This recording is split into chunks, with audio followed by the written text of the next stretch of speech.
Hello and welcome back. Well, first of all, I'd like to apologise. It's been quite a while since I've last done a video. I was planning on doing a video this weekend because my wife is away this weekend, and when my wife's away I normally get up to all the things I can't do when she's here, and I'm not talking about any immoral things there. I'm talking about things like staying up half the night into the early hours of the morning, gaming, and one of my favourite pastimes, which is just potting around in the garage doing pretty well nothing at all. But I kind of got sidetracked, and one of the things I got sidetracked with is a little job I wanted to do, which I thought would take between 1 and 2 hours, and actually ended up taking 7 hours. I shall show you that guy's photos of that job, and I'll show you in just a minute. But then I decided it was definitely time to do a video because of something else that came out. Let me show you first of all, before we carry on, what job I had on, which took a lot longer than I thought it would take. If I go there for a second, and I don't want to close the game down, so I'll just close that down instead and go into my photo album. So I went into one of these places, it does the vinyl wrapping of cars and things. So I wanted to do a little bit of vinyl wrapping. I wanted to get, if I bring this picture up, if it will come up, come on. Okay, so here's the dashboard of my wife's car, and you can probably see there's a little gloss black stripe along there on all the rest, which is matte black. And just to me that interior looks quite dull, or all matte black except for one little gloss black bit and a few little chrome trim bits like around the vents and on the spokes of the steering wheel and around the instruments. So I wanted to get a wrapping job done, and I went in to see the place that does them. They quoted $700, $350 for each car. I thought, that's crazy money, and I couldn't justify spending $700 on something like that. So I said, how much just for the wrap? And they said, $75 for the length you'll need. So I bought the wrap and I did it myself. It ended up taking about 3.5 hours per car, so that's 7 hours in total, and that's the result of it. And I'm happy with the result. So it took 7 hours, admittedly, but it saved me $625. So, well, I suppose it didn't really, in that I simply wasn't prepared to pay $700 for it, so I would have gone without if there was another option. But yeah, I'm really happy with the result, going from the gloss black stripe to the bright red stripe instead, and that matches the body colour of the car perfectly. So I was doing that job, and that's why I never got around to doing a video, I'm sorry. But I'm actually kind of glad that I held off on doing a video, because earlier today, and I know I'm on a different time zone than everyone else, so it might not have been earlier today for some of you. Anyway, earlier today, for anyone that follows Fury Machine Gaming's channel, he made a quite important announcement that he was going back from FS25. He's got a couple of videos that are pre-recorded, so he'll be playing those, but then he's going back to FS22, which is what we're playing here, I might add. And the reason he's doing that is because of a number of bugs and crashes, I believe, in FS25. The game just kept on crashing on him and things, so that's why he was giving up on it. And I must admit, like, I pre-ordered FS25 through Steam, so I got it when it first came out. I spent probably between 30 and 45 minutes, that didn't work out the way I meant it to, playing it. Didn't really see anything special about FS25 that would make me want to give up FS22 and move on to FS25. And since then, like, I've been keeping an eye on what mods come out for FS25, and it seems to me that most of the mods that are coming out for FS25 at the moment are actually just FS22 mods that are being ported across, and I'm not a good enough modder to know exactly what you have to do to change a mod from working on FS22 to FS25, but whatever it is, that's what they seem to be doing. And so they're not actually new mods at all. They're new to FS25, sure, but they're actually old FS22 mods on the whole. I sort of thought, well, what's the point in upgrading? Sorry, I've got to try and grab this in such a way so that it actually goes underneath the ground slightly, because I think the trigger that I've got for the chickens actually slightly under the ground, which, see if that'll work. No, still not. And, bring it back here. So just try and pick it up in such a way so that it actually goes slightly like that. That's it. Now I'll be able to empty it out. See, there we go. So that's that one done, and the other one as well. So maybe I should actually redo that trigger at some point, because it does seem to be slightly under the ground there, but I'm used to it the way it is. That means holding, grabbing these sacks in just the right spot so that they do actually fall under the ground like that. Okay, that's that one emptied now. Put it back and take this one back to the shed I got it from. Okay, so yeah, I just didn't see any reason to upgrade to FS25, because I wasn't getting anything new that FS22 doesn't already have, either as standard or as mods. Like, from what I could see, the biggest things about FS25 were the ground deformation, which, from my understanding, looks great in theory. In practice, perhaps is more annoying than it is brilliant. And two-wheeled motorbikes, and quite frankly, there's two-wheeled motorbike mods on FS22 already. And in fact, I've downloaded some, and I've got a couple on my farm. In fact, it's probably worth talking about motorbikes for a second. Because this farm is set in the 80s, now I'm well aware that in the 80s they had already, go from that side, had already invented four-wheeled motorbikes, and so four-wheeled motorbikes were a thing by the 80s, but, that's not what I meant. I didn't want it to fall through the ground there. Oh well, it's done now. Oh well, doesn't matter, not the end of the world.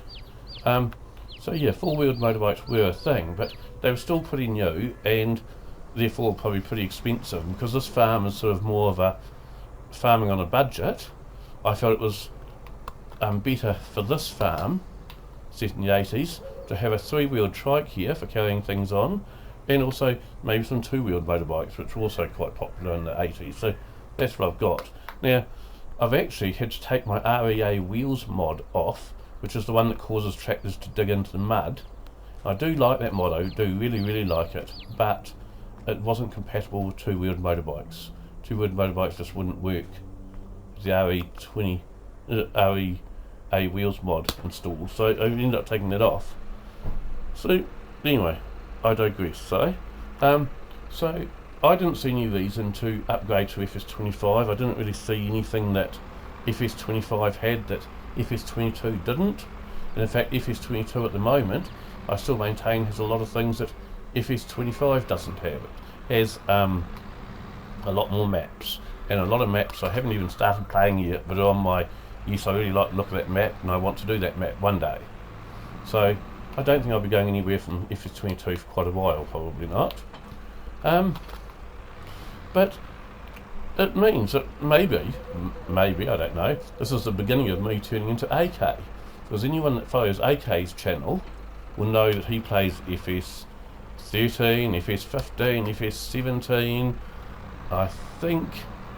I don't think he plays FS19. I think from memory 17's about the latest he's gone. So he plays 13, 17 and 13, 15 and 17, but doesn't play any of the really late stuff. Well, he did actually start one, he started doing the FS22 game with Eustace Farmer. The two of them were playing on the same farm together, but for fairly obvious reasons that one didn't sort of go very far, and he's never really gone later. I sort of think, so maybe this is the beginning of me turning into AK, which isn't a bad thing. He's a really nice chap, so if I am turning into him, it's not the end of the world at all. But yeah, because the way I feel right now, I'm more than happy to stick with FS22. Now, the reason I play FS22, we'll go back slightly for a second. I first got introduced to Farming Simulator with FS13, so that was the first one I played. But FS13 and FS15 I played on the PS, or what would it, PS3 it would have been, yeah. So I played FS13 and 15 on the PS3 and enjoyed those, but that's when farming videos really started taking off on YouTube, or perhaps they'd taken off before then, but certainly the first that I had seen people playing Farming Simulator on YouTube, and at those times I hadn't even met any of the smaller YouTubers, so I started out watching things like Daggerwin. I was watching Daggerwin when FS13 and 15, when I was playing those on the PlayStation, and I realised that the PlayStation had a lot of limitations that the PC didn't have, mostly in the way of maps.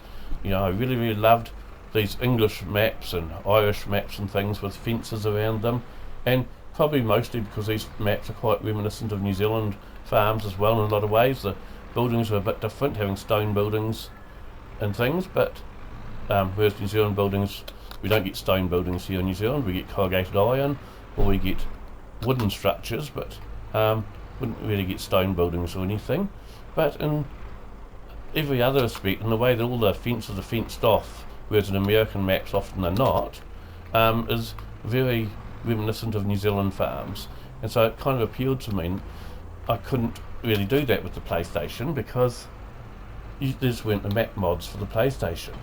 So when I was playing FS15, that's when I sort of upgraded to PC, and I sold the PlayStation and bought a PC instead, and that was about the time FS17 came out. So FS17 was the first one I really played on the PC. I did download FS13 and 15, which were slightly older games by then. I didn't really play them terribly much. It was mostly just FS17 I started playing on the PC. And from the days of FS17 onwards, that's when I started dairy farming. And so ever since I changed to PC gaming, I've basically mostly done dairy farming rather than crop farming. I still do a few crops now and then and things, but I really enjoy the dairy side of things, so that's what I do. They had quite a lot there. Well, they needed quite a lot. So for people who want to do dairy farming on Farming Simulator, in my opinion at least, FS22 is the best of all of the Farming Simulator games, so far at least, for dairy farming, because they have the placeable paddocks where you can create cow paddocks anywhere you want. The earlier games, there were cow paddocks sort of pre-installed on a map, or cow paddocks singular. It was extremely rare, and I mean extremely rare, to have a map with more than one cow paddock. So basically you had one cow paddock and that was it. And then if you wanted more, what you do is you got placeable cows and just put them in the paddock so they look good. They didn't actually need any animal husbandry, so you didn't have to spend any time or anything on those other cows because they were only placeable just there to look good. So FS22, although it wasn't the first one to have placeable cow pastures, it was the first one to have placeable cow pastures where you could actually make them fit any field rather than just a rectangle one sort of thing. And so, and even FS25, as far as I'm aware, doesn't have any fenceless cow pastures at the moment. It has ones where you can design the shape of your own cow pasture, but it's all fenced in, and therefore you can't drive into the cow pasture or anything. So yeah, as far as I'm aware, this is still the first one. FS22 was still the first one to have truly placeable cow pastures that you can actually drive in and things. So it's definitely the one for me, and I'll give you a demonstration of what I mean with placeable cow pastures for a moment. If I go down to construction here, and I choose animals, and let's go cows, and we will choose a pasture extension is probably what I want. Let's go to that.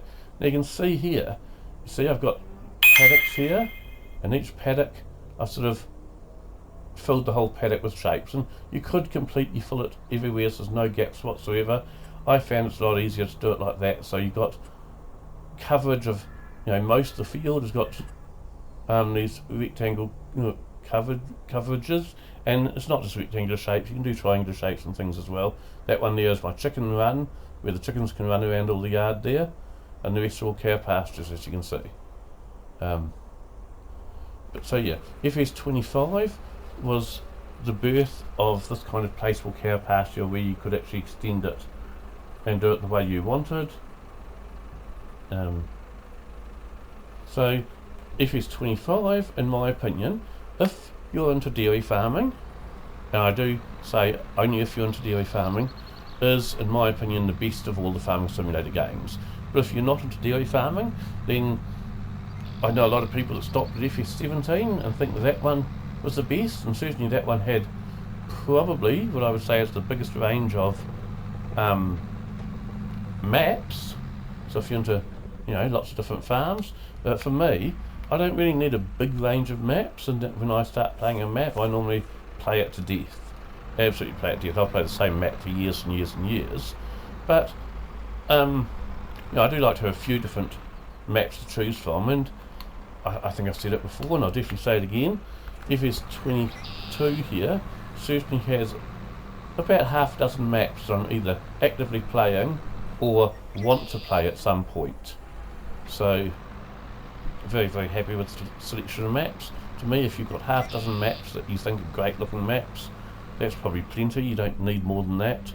And I haven't got to most of that half dozen really, or if I have got to them, I've hardly scratched the surface of them at all. But that's me.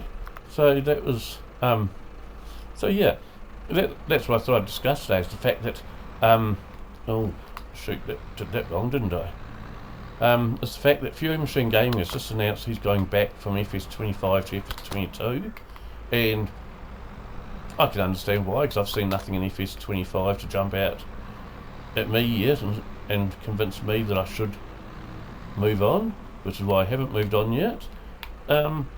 Although for me, 22 is still the best one, just because of me wanting to do dairy farming. So that's not knocking AK's decision at all, stick with even older games.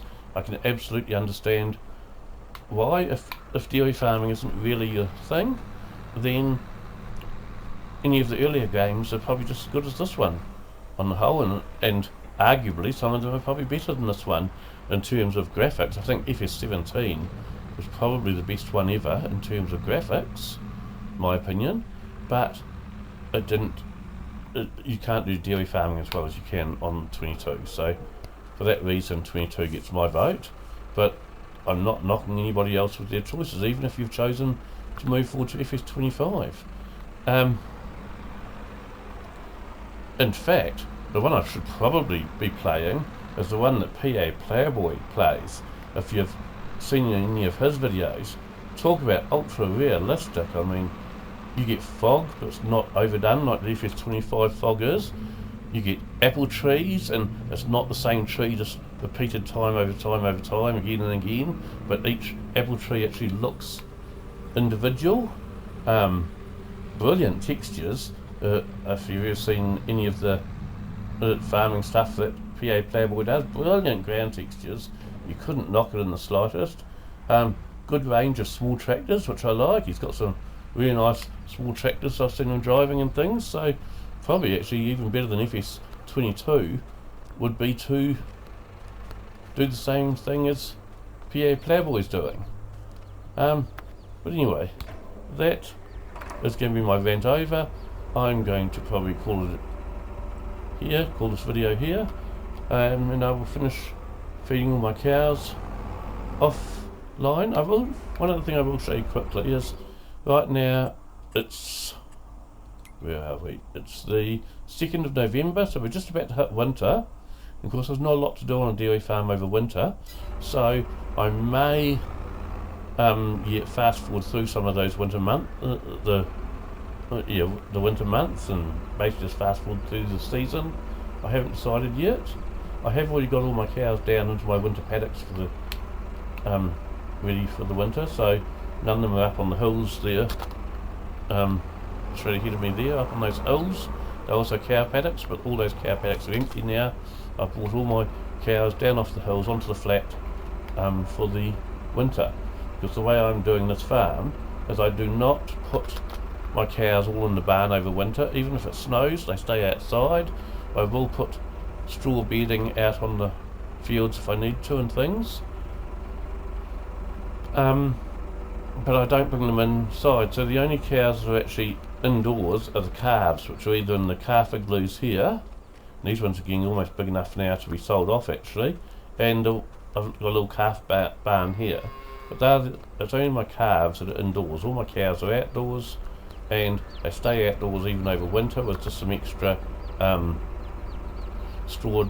I'll take some bales of straw out to the fields and things if I need to, that they can lie on for warmth, because I've found with this map, even if it snows, and it doesn't snow every winter, it probably snows every second or third winter, but even when it does snow, it never hangs around for too long. So I don't think you need to put the cows indoors in a barn over winter on this map, and certainly that's not what I do. But yeah, I probably will fast forward through winter still, so next video I do that you see will probably be coming into spring. I might end up doing one on winter, we'll just wait and see. But yeah, I've had my little rant about the different versions of Farming Simulator, and when I find out what version number that is that PA Player Boy does, then, to me that graphically looks like the one to have, definitely. Even better than FS17 in terms of graphics. Okay, thanks. Bye.